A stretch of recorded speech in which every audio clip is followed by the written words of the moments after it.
Pozdravljeni, sem major Kogej Damjan, vodja slovenskega kontingenta na vaji Immediate Response 2025 na Hrvaškem. Na tej vaji z slovensko vojsko sodelujemo v več elementih.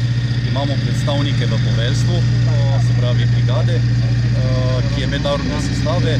Imamo predstavnike v sestavi artilerijskega bataljona, se pravi v poveljstvu, kjer so naši vključeni v procese odločanja, načrtovanja in pa delovanja.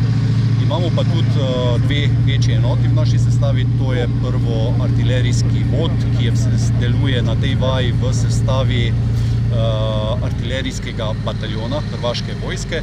Prav tako pa imamo tudi tukaj zmogljivo slovenske vojske, večnamenski vod RKBO, ki deluje v sestavi mednarodne sestave, se pravi JRKBO čete na sami vaji. Sama vaja da priložnost slovenski vojski, da preizkusi prvič svojo mobilnost, to, kar je tudi cilj vaje, da se preizkusi mobilnost zavezniških sil na območju Evrope.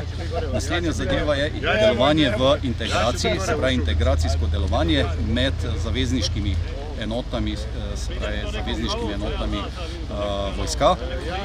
In pa naslednja zadeva potem tudi, da izvajamo primerjavo taktično-tehničnih postopkov, integracijo z zavezniškimi silami, da vidimo prvič, ali naši postopki delujejo v mednarodnem okolju.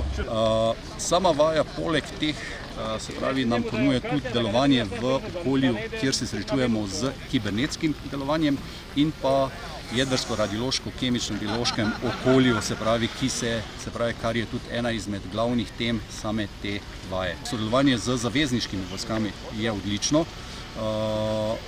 Do sedaj v bistvu smo naše enote brez skrbi vključili v sestavo, mednarodno sestavo in pa tudi samo delovanje, se pravi, poteka brez nekih posebnosti, se pravi, lahko ocenimo kot odlično sodelovanje z temi. Sam poligon in pa tudi sama vaja nam omogoča, da tudi naše enote izvajajo naloge na tem poligonu, to, kar v Sloveniji ne moramo izvajati, se pravi streljanje na večjih razdaljah. Predvsem je to mišljeno z artilerijskim orožjem, s havbicami 155 mm. Prav tako pa tudi mi vsako leto prihajamo na ta poligon ravno z ciljem tudi, da zmanjšujemo delovanje v Sloveniji. V Sloveniji lahko delujemo na krajše razdalje, predvsem je tukaj lahko delujemo na večje razdalje in uporabljamo tudi streliva, ki v Sloveniji zaradi prekratke razdalje ne moremo. Kar se je pokazalo do sedaj odlično, da res lahko potem izurimo vse naše postopke v uporabi vsega streliva, ki ga imamo na razpolago. S tem pa tudi razbremenjujemo samo naše okolje z hrupom. Vemo, da so naši poligoni zelo blizu civilnega prebivalstva. Sonačrtovanje na tej vaji, predvsem kar se tiče artilerijskega delovanja, se je začelo z načrtovanjem v artilerijskem bataljonu, kjer smo skupaj izdelali načrte ognjev, kako bo potekalo streljanje. Vsa ta streljanja se načrtuje v sklopu delovanja manevrskih enot, ki jih podpira, se pravi pri izvajanju ognjene podpore na poligonu. Tukaj izvajamo streljanja do 11 km, se pravi 11.000 metrov, kadar pa streljamo z zgornjo skupino kotov, pa se parabola leta maksimalna ordinata dvigne tudi do 6000 metrov v zrak. Sem polkovnik Gregor Hafner, poveljnik 72. brigade Slovenske vojske. Zadovoljen sem predvsem zaradi tega, ker je udeležba na letošnji mednarodni vojaški vaji Immediate Response zopet uspešna.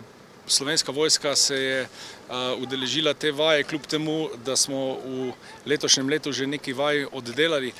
To je pomembna vaja v zavezništvu, ker spada pod okrilje se pravi mednarodnih vojaških vaj Defender Europe 25. Zdaj, kar se tiče pripadnikov 72. brigade, baterija ognjene podpore in še nekaj pripadnikov v mednarodnem poveljstvu brigade, ki sodeluje na tej vaji, so se zopet odlično izkazali. Baterija ognjene podpore, ki je danes izvajala 4. streljanje na tej vaji, je v preteklih 3 mesecih opravila še 2 drugi zahtevni vaji. Adriatic, Thunder in pa Jekleno točo.